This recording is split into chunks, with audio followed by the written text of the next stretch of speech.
blood. First blood. First blood. First blood. First blood. First blood.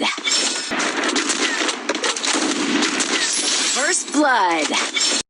ඉතින් guys ඒ දැක්ක වගේ sniper වැඩෙක් වෙන්න නම් මේ වීඩියෝ එක අන්තිම වෙනකම් බලන්න. ඉතින් යාළුවෝ උඹලට මේ වීඩියෝ එකෙන් ගිව් එකක් දිනා ගන්න පුළුවන්. ඉතින් ඒ ගිව් එක දිනා ගන්නේ කොහොමද කියලා මම කියන්නම්. ඉතින් යාළුවෝ උඹලා කරන්න ඕනේ මේ වීඩියෝ එක මම තැන් තුනක දාලා තියන්නම්. මේ ඉංග්‍රීසි අකුරු තුනක්. ඉතින් උඹලට පුළුවන් ඒ ඉංග්‍රීසි අකුරු තුන අරගෙන කමෙන්ට් එකක් දාන්න. ඒ කමෙන්ට් එකට වැඩිම ලයික් ගන්න. කමෙන්ට් එක තෝරලා තමයි මම දාලා දෙන්නේ වීක්ලියක්. ඉතින් වීක්ලියක් හොඳේ.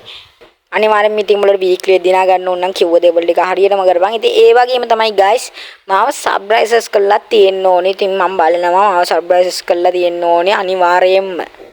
ඉතින් යාළුවනේ ඒ වගේම වීඩියෝ එකට අනිවාර්යෙන් ලයික් එකක් දාලා පුළුවන් තරම් වීඩියෝ එක ෂෙයා කරලා දෙන්න. හරි යාළුවනේ අපි බලමු ස්නයිපර් වැඩෙක් වෙන්නේ කොහොමද කියලා. ඉතින් අපි යන් අපේ වීඩියෝ එකට.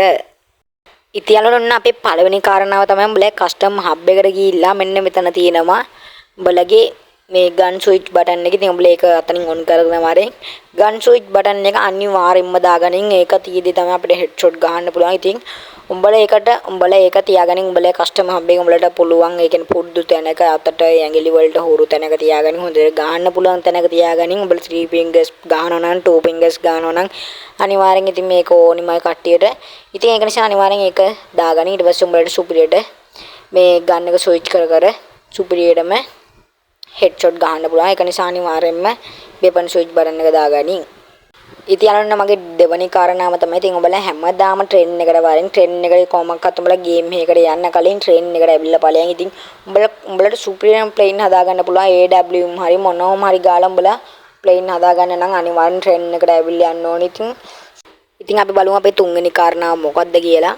යාළුවනේ මගේ තුන්වෙනි කාරණාව තමයි ඉතින් යාළුවනේ ස්නයිපර් ගහන්න බෑ කියලා නෑ. ඉතින් ඔයගොල්ලෝගේ හැකියාව තියෙන්න ඕනේ. ඒ වගේම අදිෂ්ඨානය තියෙන්න ඕනේ ස්නයිපර් ගහන්න නම්. ඉතින් අනිවාර්යෙන් මම මේ කිව්ව දේවල් ටික කරොත් ඉතින් ඔයගොල්ලෝ අනිවාර්යෙන් සුපිරියටම AWM ඒ වගේම ස්නයිපර් සුපිරි වැඩක් වෙන්න පුළුවන්. ඉතින් ඒක නිසා අනිවාර්යෙන්ම මේ කියපු දේවල් ටික ඔයගොල්ලෝ ට්‍රේන් එකට ඇවිල්ලා try කරලා බලපන්. ඉතින් ඔයගොල්ලෝ සුපිරි ස්නයිපර් වැඩක් වෙන්න පුළුවන්. ඉතින් යාළුවනේ මං හිතනවා මං කියපු දේවල් ටික උඹලට තේරෙන්නේ නැති කියලා. ඉතින් අද වීඩියෝ එක මම සමුගන්නවා. ඉතින් මං අනිවාර්යෙන් කිව්ව දේවල් ටික හරියටම කරපන්. එහෙනම් මං යනවා ඔක්කොම යන්න සුබ දවසක් වේවා.